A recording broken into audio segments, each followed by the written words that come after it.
নমস্কাৰ সকলোলৈকে। আজি আমি স্কোৱাৰ ৰুটত থকা অংক কিছুমানৰ বিষয়ে জানিবলৈ চেষ্টা কৰোঁচোন আহক। সাধাৰণতে যিকোনো এক্সামবিলাকত আমাৰ এনেকুৱা এটা স্কোৱাৰ ৰুটত থকা অংক অহা দেখা যায়। আৰু আমি বহুতে হয়তো এনেকুৱা স্কোৱাৰ ৰুটত থাকিলে অংকবিলাক ভয়তে হয়তো দেখিয়ে চাগে ভয়ো লাগিব পাৰে যে নেজানো বহুত টান বুলি ভাবোঁ। কিন্তু এনেকুৱা অংকবিলাক বহুত ইজি হয়। তো আমি কেনেকৈ কৰে এবাৰ চাই লওঁচোন আহক। এই স্কোৱাৰ ৰুটৰ বিষয়ে জানিবলৈ হ'লে প্ৰথমে আপোনালোকে কিছুমান কথা জানিব লাগিব, যেনেকৈ ধৰক 2 স্কোৱাৰ কৰিলে 4 হয়, 3 square equal to 9, 4 square equal to 16। মানে স্কোৱাৰ মানে কি একেটা সংখ্যা দুবাৰ ইনটু কৰা। গতিকে 11 স্কোৱাৰ মানে ধৰক 11 দুটা ইনটু কৰিলে আমি 121 পাওঁ। তেনেকৈ এই কিছুমান 2ৰ পৰা 20 মানলৈকে মনত ৰাখিব পাৰিলে ভাল আৰু এইকেইটা সাধাৰণতে এইকেইটাৰ ভিতৰতে পৰীক্ষাত অহা দেখা যায়। গতিকে আমি এই অংকটো কৰিবলৈ যাওঁতে প্ৰথমে সদায় অংকটোৰ একেবাৰে শেষৰ ফালৰ পৰা কৰি আহিব লাগে। আৰু আপোনালোকে গম পাব এতিয়া কৰিলে, আৰু শেষৰটো এনেকুৱা এটা ৰুটত দি থোৱা থাকে যিটো মিলিয়ে থাকে। এতিয়া আমি এই অংকটো যদি কৰিব যাওঁ তেতিয়া প্ৰথমত যিকেইটা আছে সংখ্যাকেইটা পাতি ল'লোঁ। শেষত একেবাৰে চাওকচোন √64 আছে। √64 মানে আমি ইয়াত যদি চাওঁ যে 8 স্কোৱাৰ মানে 64, মানে 8 স্কোৱাৰ ইজ ইকুৱেলছ টু 64। এই স্কোৱাৰটো যদি আমি সমান চিনডালৰ ইটো ফালে লৈ যাওঁ তেতিয়া সি বৰ্গমূল হিচাপে হৈ যায় বা ৰুট হৈ যায়। গতিকে আমি 8 ইকুৱেল টু √64 এনেকৈ ক'ব পাৰোঁ। মানে √64ৰ ভেলুটো 8। ইয়াত যিটো √64 দিয়া আছে তাৰ সলনি আমি 8 পাতি দিছোঁ। তাৰ মানটো মানে 8, মানে √64 ইজ ইকুৱেলছ টু 8, দুইটা সমান। গতিকে আমি 8 পাতি দিলোঁ। এতিয়া আমি প্ৰথমৰ যিকেইটা সংখ্যা আছে সেইকেইটা ছেইম ৰাখিব। লাষ্টত চাবচোন এই √73 প্লাছ 8, ইহঁত দুটা আমি ৰুটৰ ভিতৰত মাজত যোগ চিন আছে, অৰ্থাৎ আমি 73 আৰু 8 যোগ কৰিব লাগে। আছিলে √64, তাৰ সলনি আমি 8 পাতিলোঁ। 8 পাতি এতিয়া 73 লগত 8টো যোগ কৰি দিলে আমি কিমান হ'ব? 81 হ'ব। এতিয়া সেইটো এটা নতুন ৰুটত থকা সংখ্যা আহি গ'ল।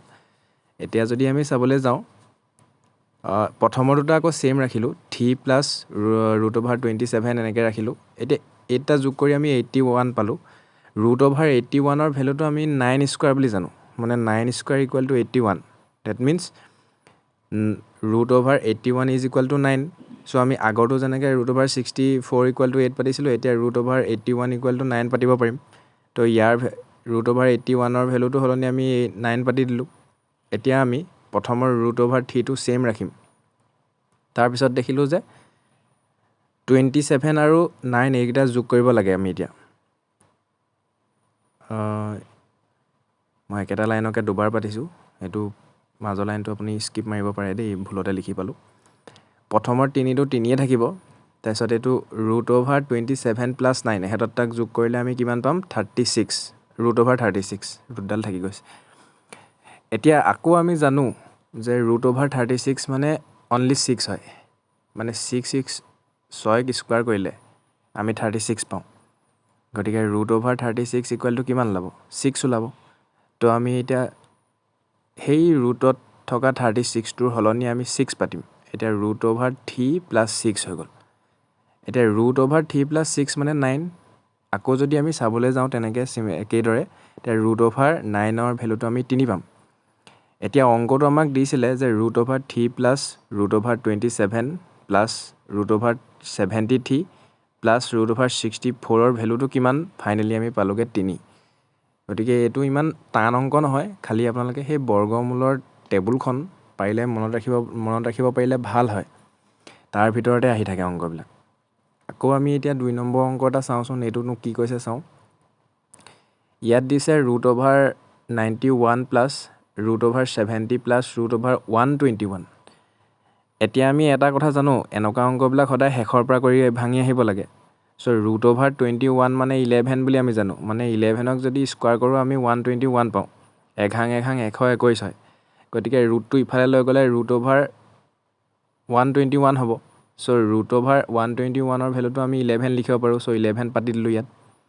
তো এতিয়া প্ৰথমৰটো ছেইম ৰাখিলোঁ, √91 প্লাছ, এতিয়া চাওক এইটো √70 প্লাছ 11, এহেঁত দুটা আকৌ এতিয়া আমি যোগ কৰিব লাগিব। চ' আকৌ এইটো কি ওলালে? 81 ওলালে।